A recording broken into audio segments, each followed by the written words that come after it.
Hey everybody, you know who this is. It's your boy Will. And I'm coming at you today just a little bit before the inauguration. And you know, usually I try to come at you with a little comedy, or my sad attempt at comedy in some people's point of view. But, you know, right now I want to be a little more serious because this is big. This is really, really big. And I want to give a specific message out to black folk, African Americans. You know, I don't think you understand the significance of what it means to be the African American president. Because right now we don't have an African American president. What we have is a guy who does not understand where you're coming from and where you're coming from. Let me explain what I'm talking about.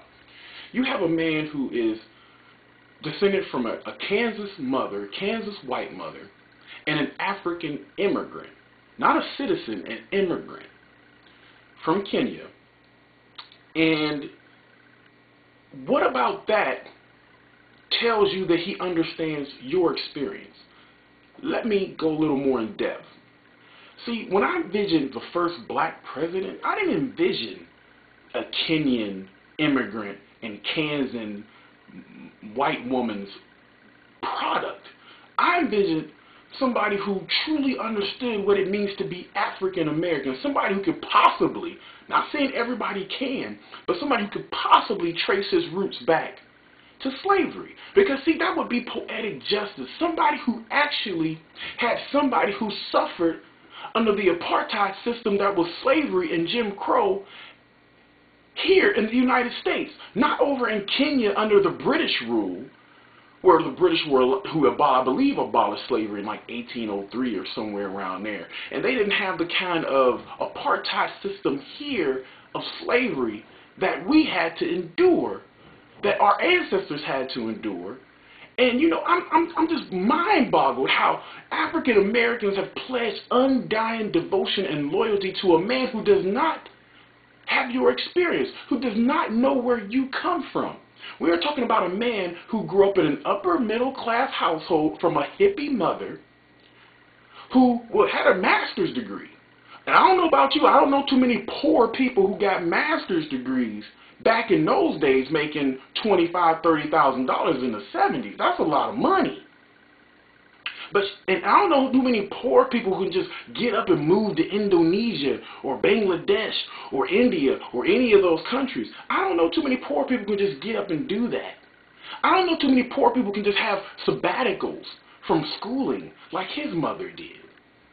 Because see, I think, you know, we black folks, sometimes we get these blinders on and we try to like symbiotically involve ourselves in white people's lives.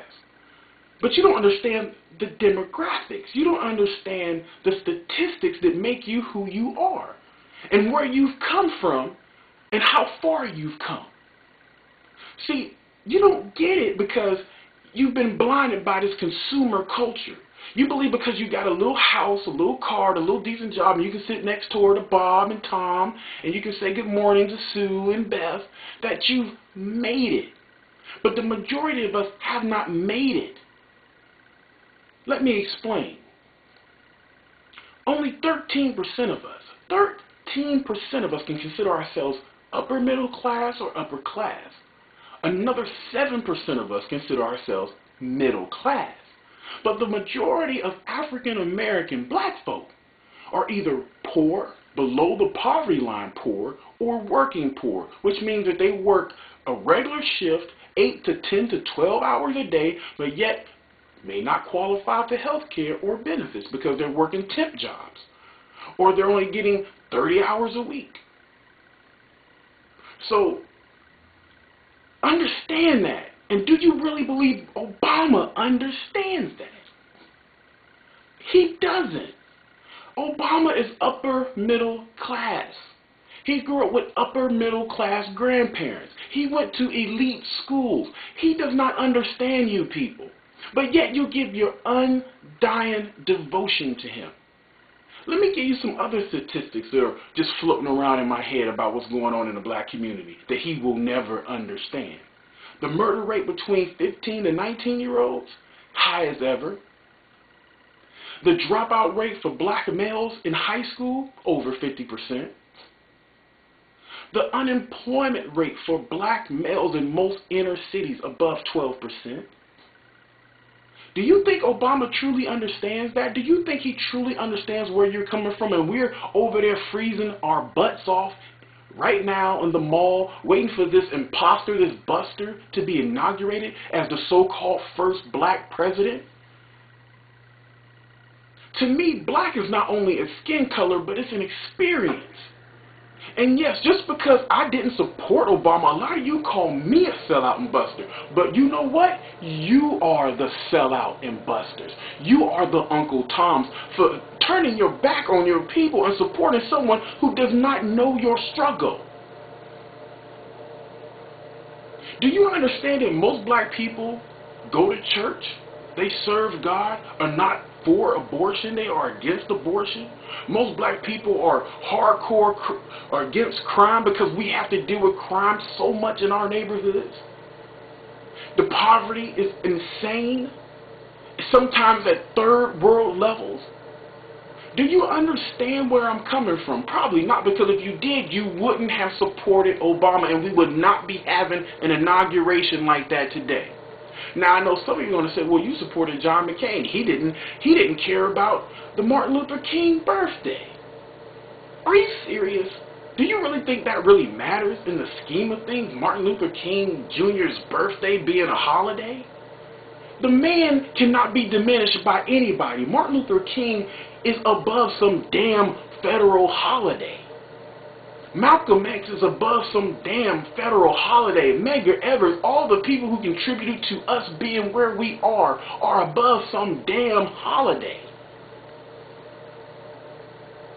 But yet, you don't get that. You African Americans don't get it. I didn't envision this, but I'm glad I lived to see it.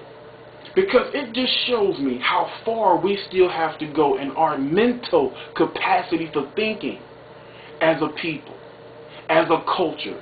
You know, we have fallen so far. Martin Luther King and Malcolm X would be so disappointed in us.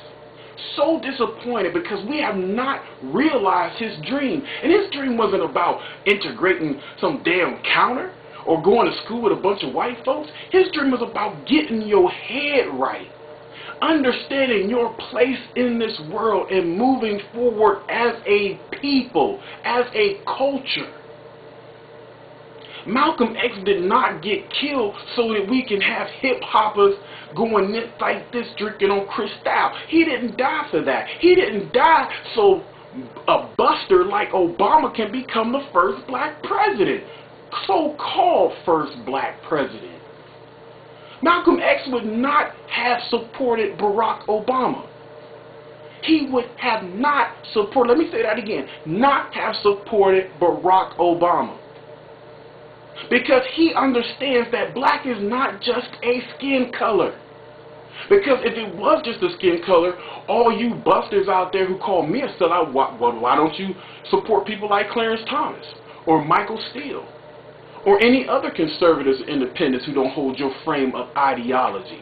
So if black is just a skin color and not a frame of thinking, then I wouldn't be a sellout for supporting somebody other than Barack Obama, right? I'm out of here. You know, I will talk more about this, black folk. But right now, you understand where I'm coming from. I hope. I can't wait to see the responses to this. I'm out.